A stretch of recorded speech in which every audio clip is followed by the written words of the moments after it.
Karibu Dagi 7. Leo tuko na ujenzi wa tanki la mafuta.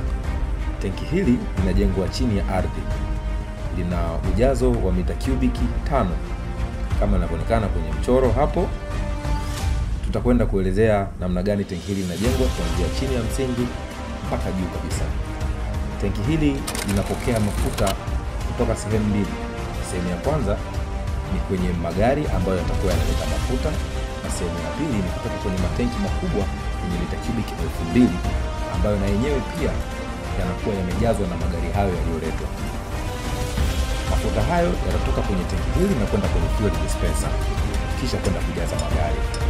Kama tunavyoona hapo, tumeshachimba tayari eneo letu ambalo tunataka tuweke hili tanki letu. Kwa Kiingereza linaitwa the buried fuel storage tank.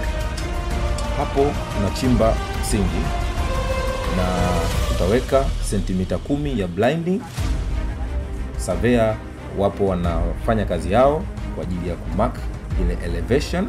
Kama tunavyoweza kuona hapo kwenye mchoro, the bottom elevation ni 3.8 kama mchoro unavyoonyesha. Hivyo surveyor atamark hiyo level na wataweza kumwaga zege katika eneo hilo. Baada ya hapo tutakuwa na kazi ya kuweka formwork, kazi ya kuweka nondo kwa ajili ya kutengeneza box foundation yetu kwa ajili ya hilo tanki. Hivyo basi usikose katika video zinazofuata ili kuweza kuona mwendelezo wa tanki hili mpaka litakapoweza kukamilika. Karibu sana Dagi 7. Usisahau kusubscribe, like, comment and share ili uweze kuwa updated kila wakati tunapo upload video zetu. Karibu sana Dagi 7.